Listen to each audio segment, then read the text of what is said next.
لإثبات ذاته الشخصية طبعا وتحقيق أغلى أهدافه، فالاستراتيجية مصرية لنادي الزمالك 100%، والفورمة الرياضية في أعلى المستويات. والأسابيع الأخيرة شهدت تألق النجوم. أشرف قاسم بأداء الرشيق يقود الدفاع، واسماعيل يوسف بثقافته الكرويه بيتعامل مع الوسط. شفنا احنا اسماعيل يوسف ما شاء الله موسم حلو قوي عامله اسماعيل، بالرغم انه يعني اكبر لعيبه في نادي الزمالك، يمكن 32 سنه زي ما قلت لحضراتكم. وماكينات الاهداف الزملكاويه بقياده ايمن منصور واحمد الكاس وعفت نصار نجم الشباك في الاسابيع الاخيره، وخالد الغندور والموهوب حازم امام، كلها على اهب الاستعداد. وما راي راينر هولمان؟ الاستراتيجيه الالمانيه تقود الشياطين الحمر، وهو يريد ان يحافظ على درع الدوري في دولاب بطولات الاهلاويه للموسم الثالث على التوالي في اول سنه شغل. طبعا باين قوي ان اعضاء مجلس اداره نادي الزمالك ترك المقاعد بتاعتهم واضحه في المقصوره، وحدث قبل القصه الاولى فتحي عليم في ماتش النهارده، وكل اعضاء مجلس اداره نادي الزمالك تركوا مكانتهم في المقصوره. على العموم ورشه العمل بتاعه راينر هولمان جاهزه. الامل في نجم حراس المرمى المخضرم شوبير اللي بيزداد تالق بعد ال 35 سنه، وياسر ريان فارس الجبهه اليسرى ما فيش كلام في الماتشات الاخيره، ومجدي طلبه احد المكاسب الاهلاويه، فهو يلعب في الوسط بعقليه المحترفين. والامال تتجه نحو التوأم حسام وابراهيم امام الزملكاويه، الحماس في ابراهيم والتهديف عند حسام. طاقم الحكام عبد العظيم وجابر مرسي ومحمد توفيق، ومعاهم جمال غندور للتمويه، ومعرفش تمويه ليه، وفيليكس موديل 96 حاجه ثانيه. هذه خشبه نجم الاستفتاءات في 95، هل يستعيد اكتشاف نفسه في ماتش النهارده؟ على العموم احنا نتمنى الفريقين نزلوا ارض الملعب زي ما حضراتكم شايفين، نتمنى ان نرى تنافسا كرويا رفيع المستوى تسعد به الملايين من جماهير الكره العربيه اجمالا التي تتابع هذا اللقاء، والذي ياتي خلال مباريات الامم الاوروبيه، واصبحت المقارنه بين كل ما هو مصري واوروبي حديث المجتمعات في كل مكان وزمان. نحب احنا شوف احنا في مباريات اوروبا الملعب حلو، النهارده هنا الملعب حلو والجماهير حلوه، الجماهير حلوه لغايه دلوقتي، يعني المنظر حلو في المدرجات، بنشوف في اوروبا بدين والالوان والاعلام، كل ده موجود عندي النهارده. ناقص بقى نشوف ماتش حلو ونشوف تفاعل جماهير وتشجيع حضاري فعلا من جماهير الاهلي والزمالك. القرعه كابتن فرقتين اسماعيل يوسف واحمد شوبير سلموا على بعض، وماتش حساس جدا زي ما قلت لحضراتكم. لسه الاسبوع اللي جاي الاهلي هيلاعب الاسماعيلي هنا، والزمالك هيلاعب القناه في القناه. مع نهايه ده شايفين فيليكس وحسام حسن، الفرقتين تشكيلهم ثابت في اخر الاربع لقاءات، وده دليل على ان اللعيبه دي وصلت فورمه كويسه وثقه المدربين فيها. والمدرب يعني دايما بنقول احنا المدربين ما بيحطوش تشكيل، لا دلوقتي في تشكيل ثابت فبيساعد اللعيبه على حفظ بعض، والمدربين على عمل الخطط وربط اللعيبه مع بعضهم، بيلعب جنبه كل ماتش الجبهه اليمنى والجبهه اليسرى ورؤوس الحربه. إذا اتكلمنا أعزائي المشاهدين عن موقف الناديين، وإذا فتحنا ملف الدوري بنلاقي الزمالك جماهير الأهلي بأعلامه الحمراء وجماهير الزمالك بأعلامه البيضاء. نلاقي الزمالك صاحب هذه الإنجازات لغاية دلوقتي، النقاط 66 من 19 مكسب و9 تعادلات، والنادي الوحيد الذي منظر حلو جدا، فريق النادي الأهلي كله قدام في قدام بعض، ويروحوا للمدرجات التي تكتفي باللون الاحمر. لا انا نفسي برضه يروحوا يوم من الايام نلاقي كده لعيبه النادي الاهلي يروحوا ناحيه نادي الزمالك، ولاعيبه نادي الزمالك يروحوا ناحيه جماهير النادي الاهلي، ودول يشجعوهم ودول يشجعوهم. هل يا ترى تحصل دي؟ امنيه نتمنى. النادي الزمالك هو النادي الوحيد الذي لم يهزم حتى الان، وله في بنك الدوري 58 هدف وعليه 18 هدف، والفارق الايجابي 40 هدف. الاهلي النقاط 66 من 20 فوز، وهو اعلى نسبه بين الانديه، نسبه فوز بين الانديه. التعادل 6 مرات، وخسر مرتين. الزمالك ولا مره خسر، الاهلي خسر مرتين. فرقتين طبعا بيقروا الفاتحه وبيتمنوا التوفيق من الله سبحانه وتعالى. خسر من المقاولين النادي الاهلي في اقوى مفاجات الموسم 0-2، ومن المنصوره في المنصوره 0-1 بجول تامر بجات الشهير. له في بنك الدوري 52 هدف وعليه 12 هدف، والفرق الايجابي زي الزمالك 40 هدف. الحاجه الظريفه ان الفرقتين حصد 12 نقطة بالتمام والكمال في آخر 4 لقاءات، وكان الأداء أكثر من رائع. عشان كده احنا بنتمنى ان احنا نشوف ماتش كويس قوي النهارده من فريق، نتمنى. وظهر في أحسن فورمة خلال هذا الموسم الشهر في الآخر 4 ماتشات. الزمالك ابتدى بالبلدية وكسبها 4-2، وفي رحلته للإسكندرية فاز على الأولمبي 3-1، وكسب المصري هنا 2-0، واخيرا تخلص من المنصوره بملعبها وحقق مكسب غالي 3-0 باقدام ايمن منصور وعفت نصار واحمد الكاس. ايمن منصور وعفت نصار بيلعبوا في التشكيل الاساسي، واحمد الكاس كالعاده بيدخروا احمد رفعت على دكه البدلاء. الاهلي ابتدى المشوار بمكسبه في ال4 ماتشات الاخيره، مكسبه المقاولين 1-0 لينتقل من الدور الاول، بعدين كسب الاتحاد هنا في القاهره 2-0، وفي رحله دمياط انهى اللقاء لصالحه 2-0، واخيرا حقق انجازا طيب مع الالومنيوم هنا في الاستاد، واستطاع نجومه فيليكس وحسام حسن وهشام حنفي اللي موجود مع دكه البدلاء والعائد بقوه ان يودعوا 5 بطاقات في مرمى الالومنيوم، اللي قدر نجمهم وليد حسن يحرز هدفا مؤثرا في مرمى شوبير، وده اللي كان ممكن يرجع فرق الاهداف للنادي الاهلي. قبلات وتعانق بين اللعيبه اصدقاء طبعا، ما فيش شك ان كل لعيبه من دول امنيته انه يكسب الماتش، وكل جماهير النادي الاهلي وتتمنى انها تكسب الماتش، وكل جماهير نادي الزمالك تتمنى انها تنهي اللقاء لصالحها. انما في النهايه لابد ان ينتهي اللقاء بروح الموده، زي ما شفنا البدايه حلوه كده واللعيبه قطع عنق، ونتمنى ان اللعيبه جوه الملعب يساعدوا قادر عبد العظيم زي ما ساعدوا جمال الغندور في الدور الاول ومحمد توفيق وجابر مرسي، عشان نشوف ماتش حلو تسعد به جماهير الكره المصريه والعالم. مجلس اداره النادي الاهلي، وزي ما قلت لحضراتكم جالنا خبر ان اعضاء مجلس اداره نادي الزمالك ساب الاماكن بتاعتهم.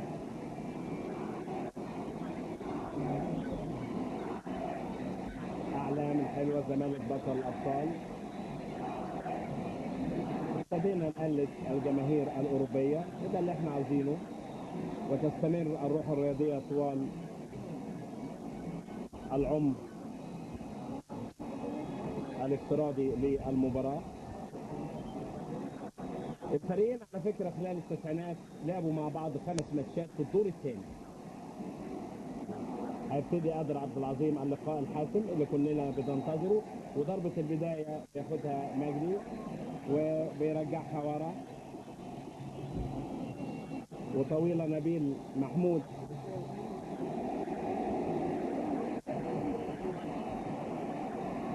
واوت للنادي الاهلي. ياسر ريان مسؤول عن الجبهه اليسرى لمجدي طلبه وجوه الصندوق، انما مدحت عبد الهادي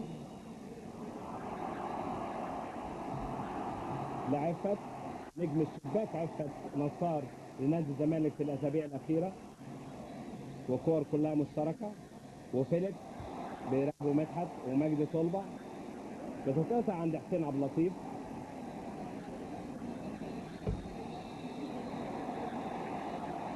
وياسر ريان بيقود احدى الهجمات، انما اشرف قاسم رشيق جدا في اداء اشرف وحسن توقع، وتروح للقدم اليسرى لمحمد يوسف.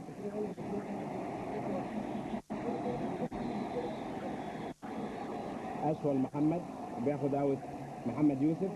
طبعا واضح ان رؤوس الحربه في الفريقين ومكانات الاهداف ايمن منصور وخالد الغندور عند نادي الزمالك، وفيليكس وحسام حسن عند النادي الاهلي. هيبقى في رقابه صارمه من مدحت عبد الهادي ونبيل محمود لفيليكس وحسام حسن، وهيبقى في رقابه على ايمن منصور وخالد الغندور من مشير حنفي ومحمد يوسف.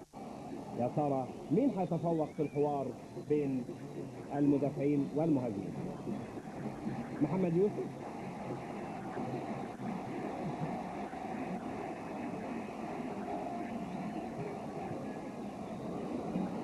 الكرة الطويلة عند حسام وفيليب تطول. نبيل الخمري، عفت هادي بيراقب عفت لما بتروح لاسماعيل يوسف قائد خط الوسط في القبيلة البيضاء لابس 12 وتروح لمجدي طلبة. يخطف عفت وبيحطها حلوة لحازم إمام. حازم إمام اللمسات الحلوة لعفت، طبعا هو شاطها فوق، انما تعتبر اول هجمة بعد مرور دقيقتين من الشوط الاول وتطلع فوق. انما جماهير نادي الزمالك بتعبر عن ثقتها في لاعبتها بتشجيع عفت نصار اللي شاط الكرة فوق العارضة،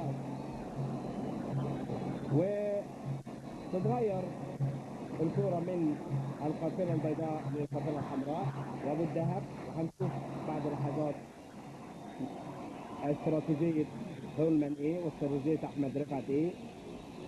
طبعا الفريقين اصبحوا كتب مفتوحة مثبتين لاعبتهم وكلهم عرفوا بعض. وادي مدحت عبد الهادي 2 مدحت اول ماتشاته على فكرة كان مع النادي الاهلي بالصدفة موسم 93 94. مدحت عبد الهادي هادي خشب. نبيل محمود قصيرة شوية انما نادر بيرقص نادر انما طلعها بره. طيب انت رقصت عملت صعبة يا نادر من ديكيرنس على فكرة. ده يدل على ان يعني الاقاليم فيها كفاءة عالية جدا. اكتشف الظهري دوليا وهو بيعتبر من افضل حراس المرمى نادر السيد في صد ضربات الجزاء. عادل عبد العظيم موقف عشان يشوف الكرة مش عاجباه. 23 سنة نادر السيد. وبرضه زي ما قلت ان مدحت اول ماتشاته مع الاهلي موسم 93 94. نادر السيد اول ماتشاته كان عنده 20 سنة موسم 92 93 برضه مع الاهلي. اول ماتش ليه في الدوري الدرجة الاولى. احمد رفعت لسه في اول 4 دقايق. احمد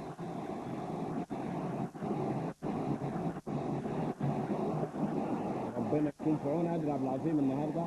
ماتش الدور الاول مع جمال الغندور النتيجه غير مؤثره. النهارده النتيجه مؤثره جدا وانا في رايي زي ما قال راينر هولمان ان الفريق اللي هيكسب النهارده يبقى قطع 99% من اقترابي من منصه التسويق.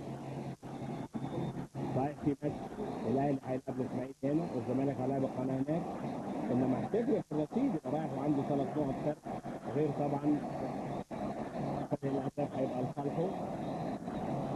مجدي طلبة يتفاول لصالحه ومتعهد ضربات الثابته. مجدي طلبة بدايته كان مع الزمالك واحترف في نادي فاوق وبيشوط انما تخترق في الحيطه البشريه وياخد ابو الذهب.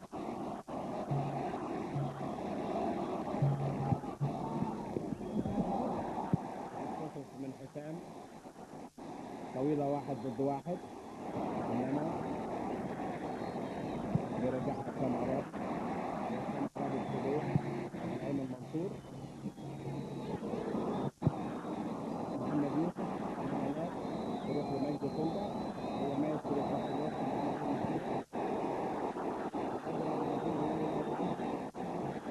ابراهيم حسن ياخد احدى الهجمات من الناحيه اليمين وتروح لفيليكس. احمد فيليكس 17 ومعاه مدحت عبد الهادي. ومدحت عبد الهادي في الدقيقه 5 يخلص كره من فيليكس. وحازم امام يا سلام يا حازم مين ينفع حازم امام يفوز بذكاء وبمهاره عاليه جدا من هذه الحسبه وياخد فاول. حازم امام يا سلام على اللمسه يا حازم. حازم امام يا سلام يا حازم. فعلا زي ما بقول لحضراتكم اللمسات دي نادره دلوقتي ان احنا نشوفها في ملاعبنا، عشان كده احترف في نادي اودينيزي. ولما تيجي او لقاء الايطالي نبيل محمود وبياخد ادرك يلعب وتروح لاشرف قاسم في الدقيقه 6.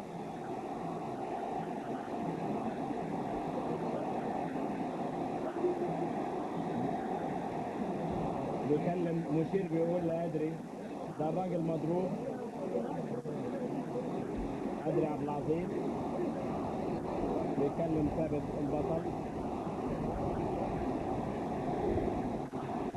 وزي ما قلت لحضراتكم إن عملوا لنا فزورة قبل الماتش لجنة الحكام، جابوا لنا عبد الحميد رضوان وجمال غندور وأدري عبد العظيم، ما رضوش يدونا الأسامي. خد 7 دقايق والتعادل السلبي هو سيد الموقف. واتحلت الفزورة الساعة 9 ل 10، عرفنا ان أدري عبد العظيم هو الحكم. الفريقين اتقابلوا قلت لحضراتكم خلال التسعينات في الدور الثاني 5 مرات، الزمالك كسب 4 مرات وتعادلوا مرة. موسم 90 91 2-0 الزمالك كسب ايمن يونس ومصطفى ابراهيم. موسم 91 92 يظهر ايمن منصور على الشاشة ويحرز هدف الزمالك الوحيد وهدف المكسب، ولاوت ياسر ريان بيلعبها لمجدي، ومجدي صفها بروح رياضيه زي ما طلعوها بره لاشرف قاسم بيرجعها لنادر. لو الجمهور يشوف اللعيبه جوه الملعب، اشرف لعفت لمدحت لعفت، بقول لحضراتكم عفت نصار نجم الشباك للزملكاويه في الاسابيع الاخيره، وحسين عبد اللطيف واخد فاول حسين عبد اللطيف، مديله أدري عبد العظيم، عدى كويس حسين انما بياخد فاول. مجدي طلبه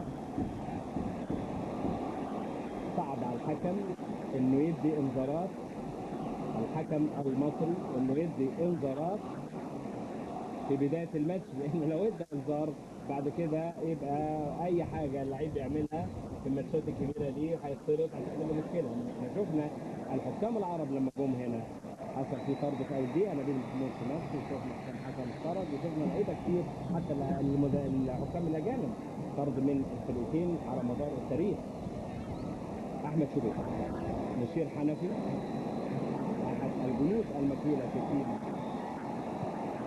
النادي الاهلي، وحسام بره لابراهيم، شكل بعض حتى طلع كده الخفيفه بقت ابراهيم وحسام. ابراهيم حسن على فكره كان دايما حسام بيقول ان لما اي فصل لما كان في مدرسه دايما يطلب ان ابراهيم حسن معاه في نفس الفصل، توأم بمعنى الكلمه. ابراهيم بنصير لفيليكس مع مدحت، يعني مدحت بيلعب مع فيليكس، ونبيل محمود يلعب مع سبحت.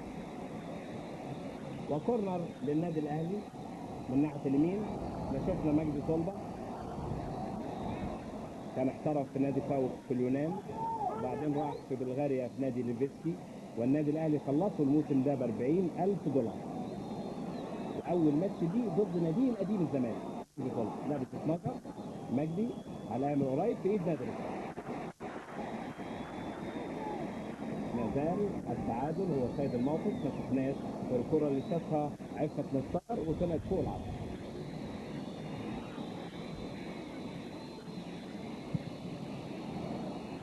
نادر السيد تروح لياسر،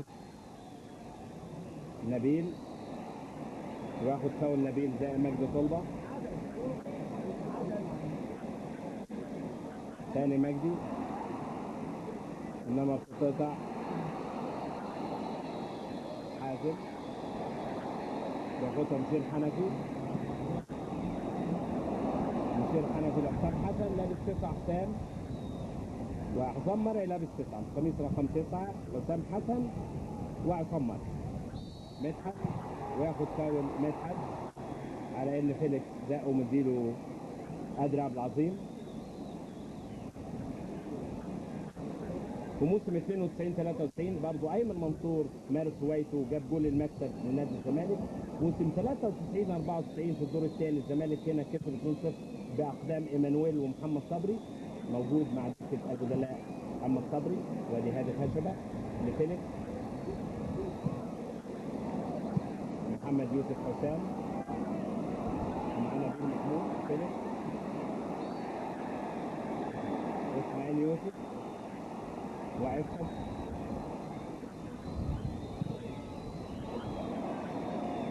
لعصام مرعي انما يوسف تشجيع اهلاوي. موسم 94 95 هو اللي كان التعادل الوحيد في الدور الثاني بعد ان اناب المهاجمون في الزمالك والاهلي عنهم نبيل محمود وابراهيم حسن. نبيل محمود جاب جول وابراهيم حسن جاب جول. عفت نصر. ايمن يستلم ايمن كويس انما مدي فاول لصالح محمد يوسف. قادر عبد العظيم.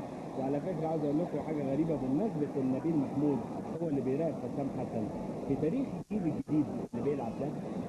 نبيل محمود هو هداف نادي الزمالك وابراهيم حسن هو هداف النادي الاهلي. ده جاب جولين وده جاب جولين. حسام جاب جول. يعني نبيل محمود جاب جولين في النادي الاهلي. حسام حسن جاب جول في نادي الزمالك في الدوري العام.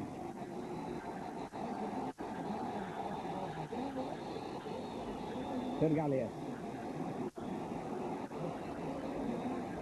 ياسر هياخد فاول.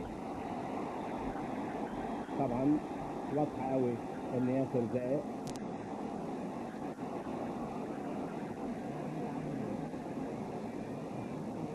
ونادر السيد اتنقل زي ما قلت لحضراتكم من بيراميدز لنادي الزمالك ب 500 جنيه. شوف قيمه نادر السيد دلوقتي قد ايه. وهو الحارس الاساسي لمنتخبنا القومي نادر السيد. فاول للزمالك. عبد العظيم مدي وعفت نصار وحسام وابراهيم وتروح لمشير.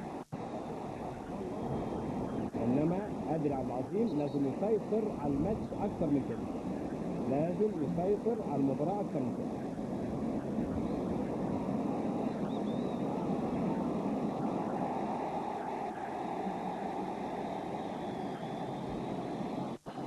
نطلع عفت نصار. قادر عبد العظيم لسه انا بقول لحضراتكم لازم يسيطر على اللقاء او على الماتش اكثر من كده لان حصل فيه فاولات كتير في الفتره اللي فاتت.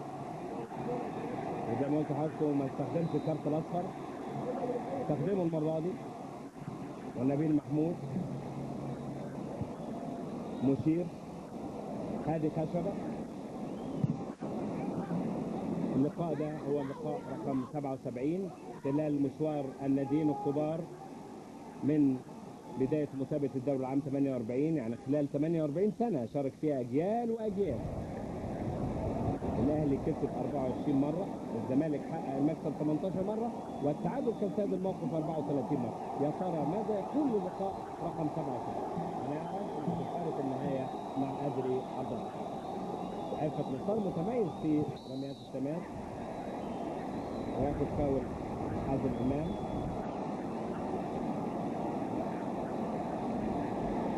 وقع باحتراف مع دينيز الايطالي لمده 3 سنين. هيروح من اول يوليو اللي جاي لغايه سنه 96 اول يوليو 96 لغايه 99. الزمالك خد $350,000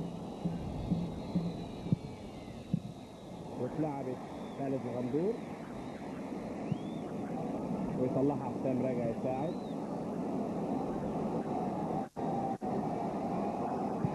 والتعادل السلبي هو سائد الموقف. وكورنر خالد غندور ومن ناحيه الشمال بيرفعها خالد 15 دقيقه. وخالد غندور وعصام مرعي الثاني تخبط في هادي وكورنر من ناحيه اليمين. اول مره اشوف والله عصام مرعي بيشوط من خارج منطقه الجزاء. انا بنشوف هنا مجدي صلبه اصحاب القدم اليسرى وخالد غندور هنا من اصحاب القدم اليسرى. وهو فعلا هو متعهد بالضربات الثابته.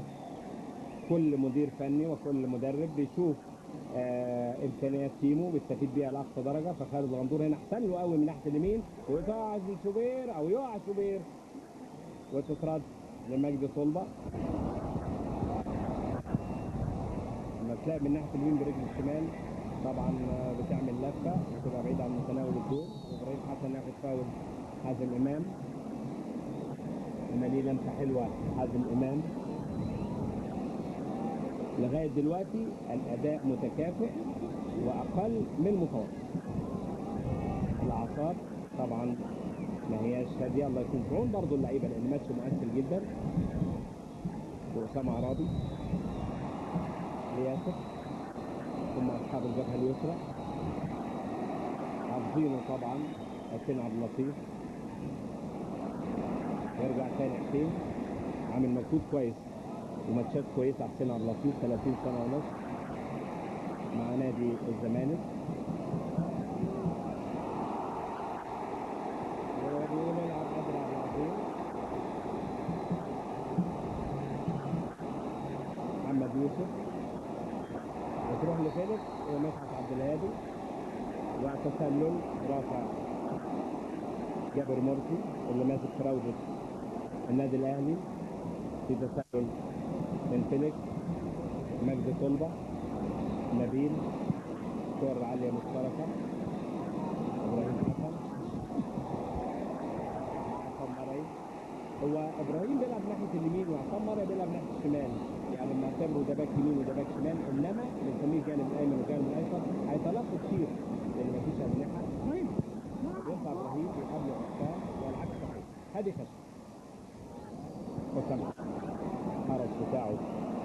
يا ترى الحوار بين حسام ونبيل محمود وصلنا لايه؟ وادي مجدي طلبه بتلعب ابراهيم فوق العرض في الدقيقه 18. كره حلوه من هادي وفيليكس يخطفها. ما جابش ولا جول لسه فيليكس في تاريخه مع نادي الزمالك، وخطفها من فوق مدحت عبد الهادي، احد النجوم الصاعده في نادي الزمالك ومنتخبنا القومي، واللي عامل ماتشات كبيره قوي في دفاع نادي الزمالك. ماتش المنصوره بالذات الاخير 3-0. ابراهيم حسن ومجدي ياخذ احدى الهجمات للاهلاويه، والياسر ريان عنده مساحه حلوه. ياسر 11 ياسر وحسين عبد اللطيف 11 وبيلعبها جوه. برافو يا نادر، من اعلى نقطه نادر السيد يطلع ويطير ويمسكها. اهي بتتعاد تاني. امنيته انه يحترف في فرنسا او المانيا. شهادة بلاده الحقيقية نادر السيد كانت في البطولة العربية في سوريا لما الجوهري اداله الفرصة، واختير احسن لاعب في سوريا 92. نادر السيد ابو الذهب نادر 23 سنة وشوبير 36 سنة، 13 سنة فرق بين الحارسين في الماتش ده.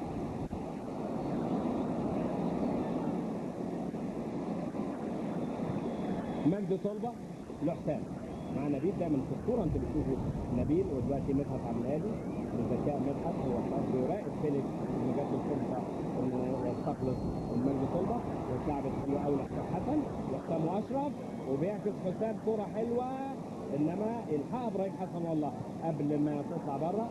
وابراهيم بيلعبها لهادي، واقترب هادي من مربع العمليات ويلعبها لابراهيم بذكاء. ابراهيم نادر واقف انه هيلعبها اوفر، يلعبها في ناحيه الايمن قريب، انما نادر يصحح وضعه ويستطيع انه يلعب الكره بذكاء. طبعا نادر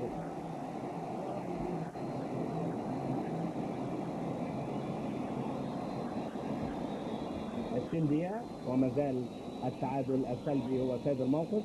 الدور الاول انتهى 0-0. هل يا ترى الدور الثاني يحصل كده؟ هنشوف في باقي الشوط الاول وطبعا الشوط الثاني. مشير حنفي ادي خشبه اللي عمل الكروس اللي فات كويس. بدري عبد العظيم بيدي فاول لعصام مرعي، يرتدي القميص رقم 9 عصام مرعي، وجاب اول جول في تاريخه مع نادي الزمالك في ماتش الاسماعيلي. عصام جاب جول وحسين عبد اللطيف جاب جول، يعني الباكين. والحقيقه الظاهره الكويسه داخل مستطيل اخضر النهارده ان اما نشوف بس الكره دي خالد بيلعبها، انما جول في تسلل على ايمن منصور. قادر عبد العزيز بيتكلم خالد غندور ان ال 22 اللعيب جوه الملعب، يعني اشرف اسف جاب اجوال لنادي الزمالك، وحسين عبد اللطيف جاب اجوال السنه دي، وعصام مرعي جاب اجوال، مدحت جاب اجوال، نبيل يمكن هو اللي ما جابش السنه دي، اسماعيل يوسف جايب اجوال، عفت نصار، حازم امام، ايمن منصور، خالد غندور، يعني 10 او 9 من 11 جايبين اهداف، ودي ظاهره صحيه كويسه. كذلك النادي الاهلي محمود ابو الدهب جايب اجوال، مشير حنفي جايب، محمد يوسف جاي، مشير حنفي ما جابش، محمد يوسف جاب، ابراهيم حسن، هادي خشبه، مجدي طلبه، فيليكس، حسام حسن.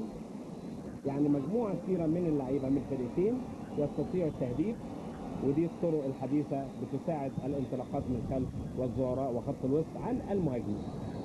انما برضه تفضل الخطوره عند اصحاب الخدمات الصعبه اللي هو حسام حسن اللي احنا شايفينه بالصوره ده، وفيليكس، وفي الناحيه الثانيه طبعا ايمن منصور وخالد غندور، وبره موجود احمد الكاس. انا مش عاوز اقول لكم على البدلاء، انما احمد الكاس موجود في البدلاء، وليد صلاح الدين موجود في البدلاء. لما تيجي فرصه في التغيير هنقول وياخد فاول حسن. 22 دقيقه اعزائي المشاهدين. استاد القاهره على فكره افتتح 24 يوليو سنه 60، يعني عمره 36 سنه، وده ثالث استاد في العالم من حيث السعه، ما شاء الله 80,000 متفرج النهارده. اتكلف ايامها كام؟ 3 مليون جنيه، 3 مليون جنيه. تتصوروا اما نشوف بس الفاول ده ونكمل قصه استاد القاهره، لان المدفعجي ابو الدهب جاب لنا جول في دمياط لسه فاكرينه مع النادي الاهلي وبيشوط، انما في الصاد وفي تسلل فعلا رفع الرايه جابر مركز ماسك رايه النادي الاهلي، وفي تسلل على مشير عنه. اتكلف ايامها 3 مليون جنيه الاستاد، صممه الخبير الالماني وارنر مارش اللي صمم استاد برلين. اهي انما اوف سايد مشير حنفي، خد وقت 3 سنين لانشائه من 57 ل 60. الشاشه الالكترونيه لو جبتها لنا على المخرجه وفاء فاضل اللي طلع عليها النتيجه 0-0 دلوقتي، اتكلفت لوحديها بعد كده 3 مليون جنيه. هقول لكم على خبر بسيط كده لما نشوف الفاول ده يلعب عفت نصار عشان نهدي الاعصاب.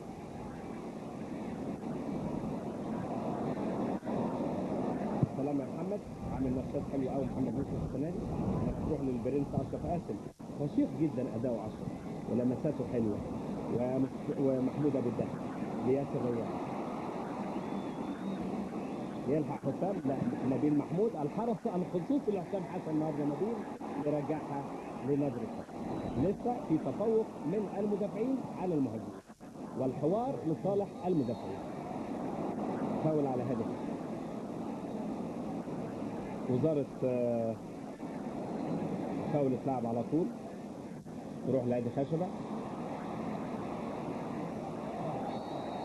وفيليكس تسلل. زي ما بقول لحضراتكم فكرة إنشاء الاستاد كان سنة 48، ووزارة الشؤون الاجتماعية أياميها خصصت ميزانية لإنشاء الاستاد كام تفتكروا؟ 25,000 جنيه. سبحان الله، لإنشاء الاستاد 25,000 جنيه. احنا قلنا كلف 3 مليون سنة 60.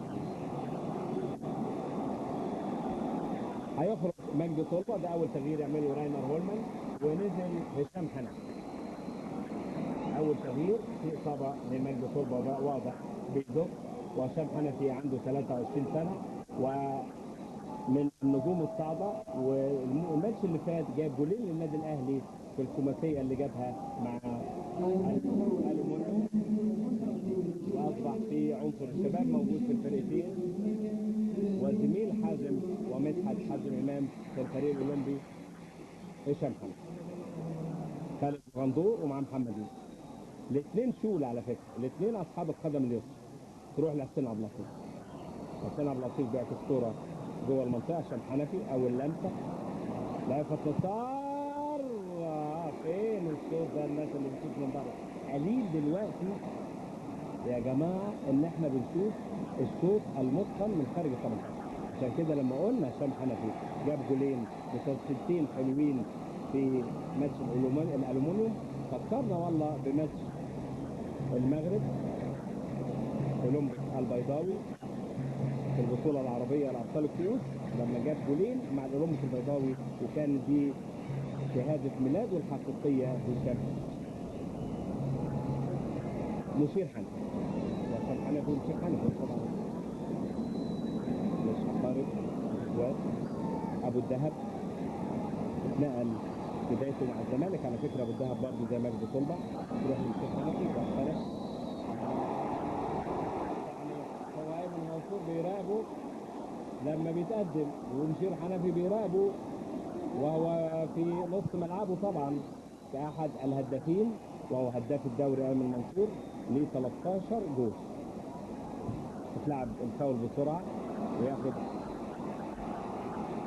النادي الاهلي كورنر. خرج مجدي طلبه متعهد الضربات الثابته، وهذه خشبه دقيقه 27. هشام حنفي الدقيقه 27.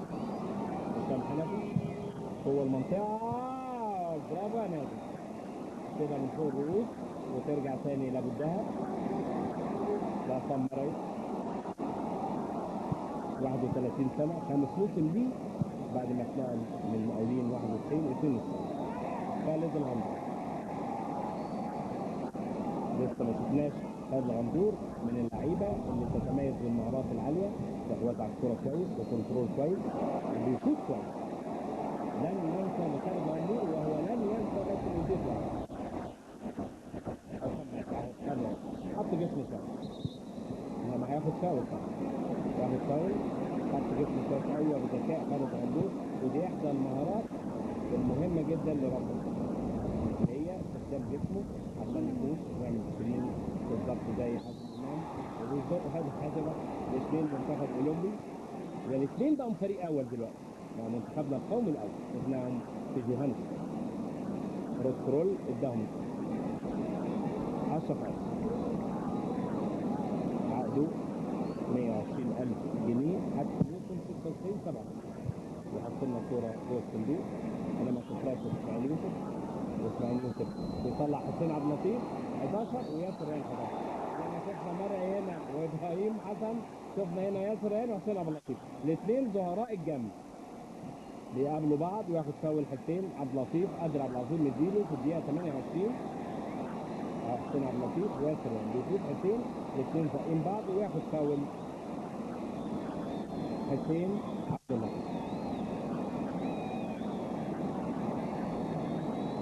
خالد الغندور واضح قوي تعليمات احمد رفعت ان خالد الغندور هو متعهد الكوره الثابته من الشمال واليمين ومناورات حركيه جوه البوكس جوه الصندوق. انا بضربها شوبير وكبرت يستخدم كبرت 13 سنه شغل احمد شوبير ويطلع يمسك. مفيش فرص حقيقيه لغايه دلوقتي للفرقتين طوال داخلين على الدقيقه 30. فطوال ال 30 دقيقه اللي فاتوا مفيش فرص حقيقيه، واللعب كله في تفوق دفاعي على المهاجم.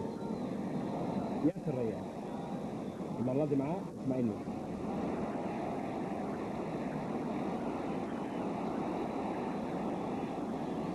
الاول اسماعيل يوسف بيقول له ما تجيب يا عم ياسر، يا اخي خلصنا فيها ايه؟ اهو زي ما بقول لحضراتكم داخلين على نص ساعه والتعادل السلبي هو سيد الموقف. ولسه الكره الحلوه. الاهداف هي اللغه الرسميه لكره القدم، هي اللي بتطلع الاهات. الكوره جوه الشبكه ليها طعم ثاني، او الكره اللي بتشتاط الجول يطلع وتمشي جنب القايم وفي العارضه. هي دي حلاوه الكوره يا جماعه. انما لغايه دلوقتي لسه في تفوق دفاعي وفي حذر من الفريق. قطع وقطع 10 8 10 جاب 3 اجوال الموسم ده لنادي الزمالك. نبيل محمود للدور الرابع. أستاذ نبيل محمود طويل ما شاء الله بيقطعها وياخد اوت حسين عبد الله.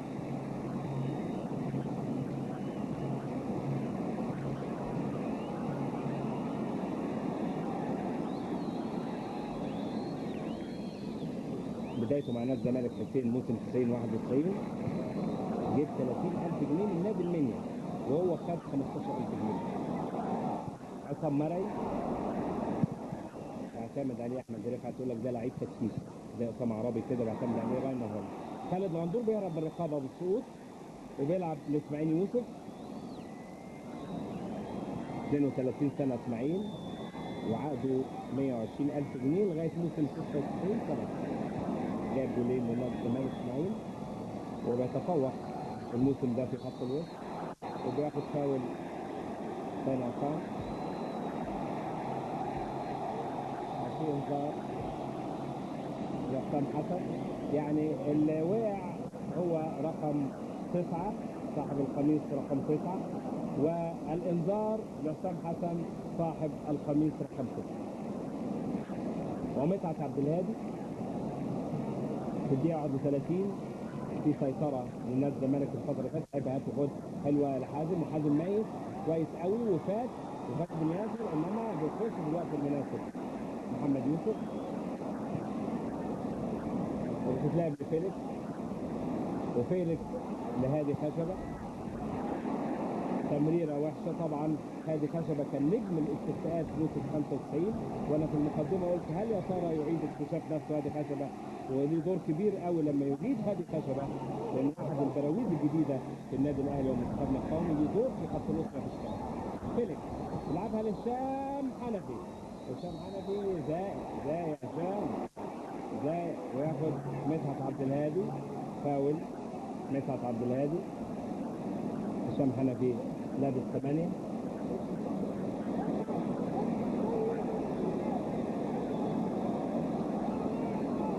هارس قال على هشام حنفي ان هارس هو اللي اداله الفرصه، الان هارس الانجليزي قال ان هشام ده ممكن يحترف بعد سنتين، يحترف في اوروبا. لو فعلا هشام من النوع ده يعجب لعيبه المحترفين، قوه جسمانيه، فاهم طويل قوي، انما في قوه وفي مجهود وبيشوف من خارج التنفيذ. اشرف هذا وترجع لفيليكس والحسام، حسام عرابي، حسين عبد اللطيف، في سيطره من نادي الزمالك، بيلعبوا في نص ملعب الاهلي بقى لهم فتره، واسماعيل يوسف ياخد فاول. اسماعيل يوسف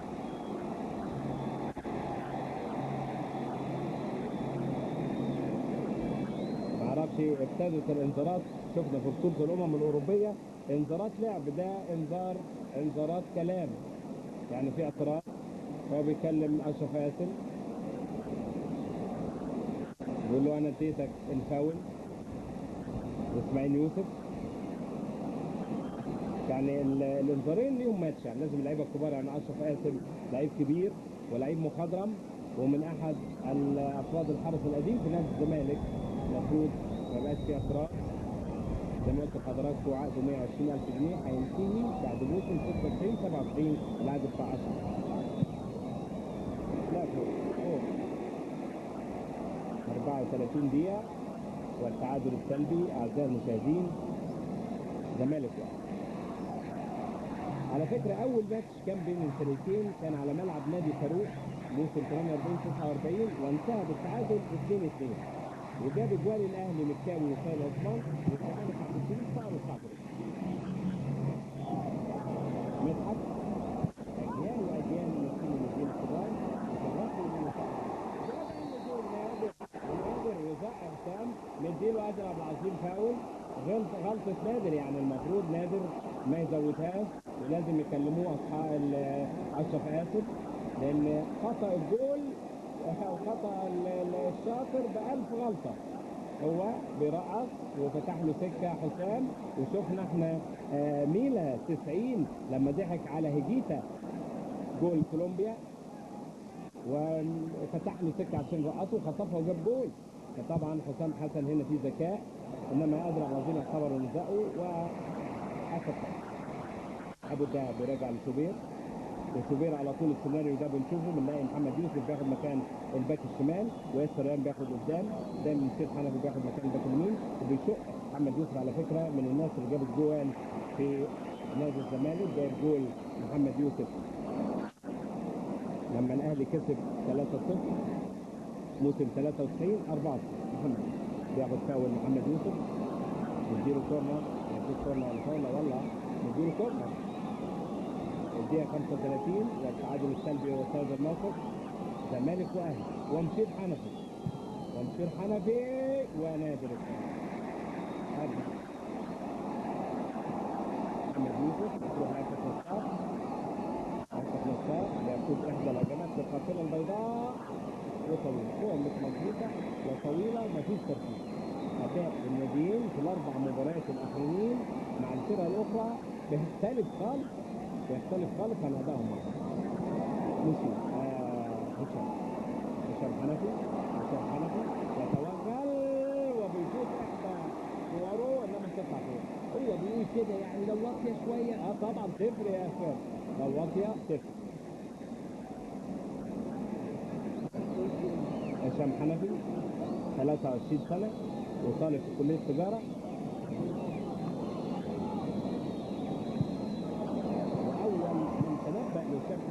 النجوميه الفنان الكبير عادل امام، لانه هو جاره وصديق في العيله، وحسين عبد اللطيف بتستقص منه ياسر ريان ونبيل ومد اوت قادر عبد العزيز للنادي الاهلي. هو وصلها مكتوب ياسر ريان انما قادر يديله اوت. المباراه الاولى زي ما قلت لحضراتكم كان موقفها بيختلف نهائي عن الماتش ده، كان لسه في فرص للتعويض. دلوقتي الجمهور او جمهور الناديين واللعيبه، وادي فيليكس بياخد احدى الهجمات الاهلاويه وجوه الصندوق، يمكن اخطر كوره بتلعب، انما نبيل يطلع وترجع تاني لحازم امام وياخد فاول حازم امام. دي ضربه حره غير مباشره قادر عبد العزيز.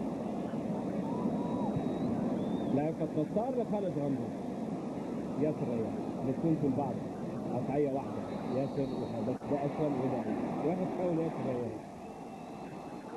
السفارات كذبت ونشير حنفي يمكن برضو من اكثر اللعيبه في الملعب. وسام وتروح لحسام حسن، حسام حسن ونبيل وسام جوه المنطقه وفيليكس انما اوفر وخدها منه كانت تفرق، انما تروح لاسماعيل يوسف، اسماعيل يوسف لحسين عبد اللطيف، وحسين عبد اللطيف لخالد غندور. فرق كبير لما خالد غندور بيجي ناحيه اليمين عما بيكون ناحيه الشمال. هو طبعا بيلعب راس حربه. وعصام ياخد اوت.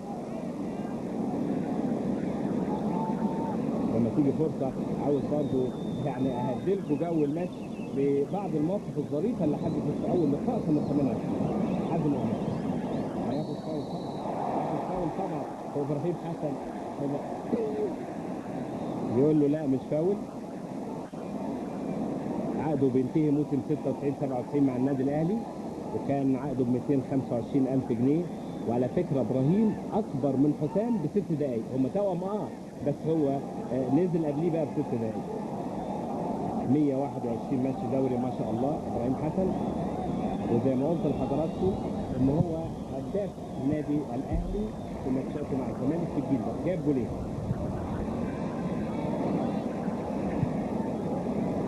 ثاني خالد غندور يفتح اللعب ورا الحسين، الحسين بيرجعها لنادر، ونادر المره دي بقى لعب على طول وفي تسلل. محمد توفيق اللي ماسك فراوده نادي الزمالك، ضربه حره غير مباشره ابو الدهب.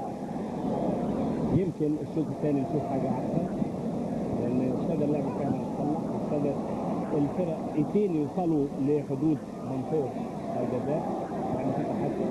حسام عرابي، مرعي، ابراهيم جوه الملعب عفت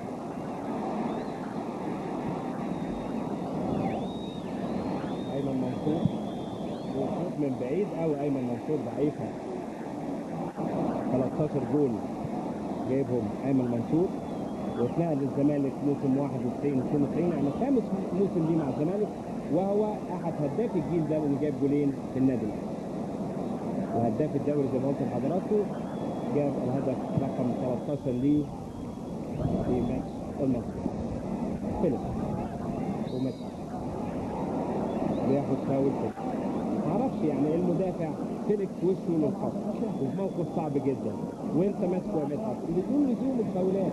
هو لو احجزه بعقل كده وبدون فاولات ممكن قوي يستخلص منه الكوره، ان صعب الموقف، صعب المهاجم، وشه المدرج وظهره الملعب، مساحه صغيره، والسبب في الفاول. الفاول طبعا ممكن يعمل حاجه، الفاولات دي في منطقه الخطوره ويضغط من منطقه الجزاء وبيلعبها هشام حنفي، انما بيطلعها نبيل محمود. ما هو بيعتمد عليه احمد رفعت بالكور العاليه وياسر ريان، وبيصوب ضعيفه. التسديد، مهاره التسديد من مسافه 30 يارده افتقدناها في الاجيال بعد جيل السبعينات، بتقل، وهي احدى المهارات المهمه في التهديد في طرق اللعب الحديثه لفرق نادر الفوز.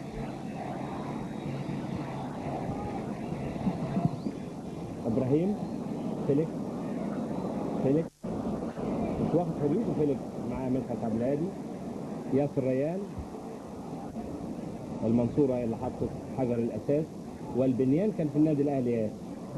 إنما هولمان مصمم إنه لاعب ياسر ريان آخر واحد مش في خط الوسط، يعني بيلعب أسامة عرابي قصاده، بيفقد ياسر ريان خطورته، بيعمل حساب الواجب الدفاعي أكثر، وهو مميز بالمراوغة المجدية حتى مرحلة الكرات العرضية. وفاول لنادي الزمالك والدقيقة 42، والتعادل السلبي هو سيد الموقف. أشرف قاسم 13 موسم شغل. أشرف قاسم ما شاء الله برضه احترف في نادي الهلال السعودي ورجع تاني. محمد يوسف كور طويلة مش مظبوطة، تلاقي نبيل محمود الجمهور ساكت وانا ساكت، وانتوا طبعا جوه البيت كتير لان مفيش الكور المثيرة الحلوة اللي تخلينا نطلع الاهات والكلام الحلو. هذه خشب فاول طبعا مصير حنفي، وانذار لهشام حنفي رقم 8. هشام مشير 13 وهشام 8، وياخد فاول نادي الزمالك وانذار لمشير حنفي. وواقع مدحت عبد الهادي في شهر 7 اللي جاي ان شاء الله هيبقى عنده 22 سنه، من اصغر لعيبه في الملعب مدحت عبد الهادي بعد حازم امام. ماشي بتتلعب، انما ده اضطر يتفاداه مدحت وياخد فاول مدحت وانذار هشام حنفي. جايب جول لنادي الزمالك الموسم ده مدحت عبد الهادي. شايفين انتوا الهجوم على الهجوم، كل ده مستني جول. ما زال اعزائي المشاهدين الزمالك والاهلي يبحثان عن هدف يغير مجرى الماتش خالص ويحط صاحب الهدف في اقرب نقطة لمنصة التسليم. اشرف قاسم، مشير حنفي، ابراهيم حسن.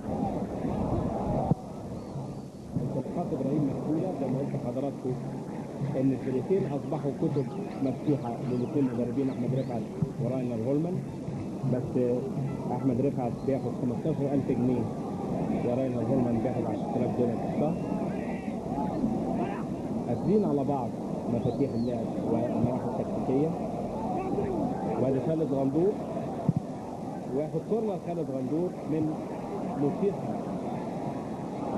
الشوط الاول يلحق 15 الاخيره داخلين على الدقيقه 45 او دخل الدقيقه 45 فعلا، وكورنر. هنا الحكم يلحق يفكر ينهي الحاله الوحيده ضربه الجزاء اللي مدي فيها الوقت، الا اذا كان هو شايف في وجهه نظره ان ما زال في الوقت بقيه. خالد غندور وتعدي، وادي خشبه ويقول لهشام العب ومرعي.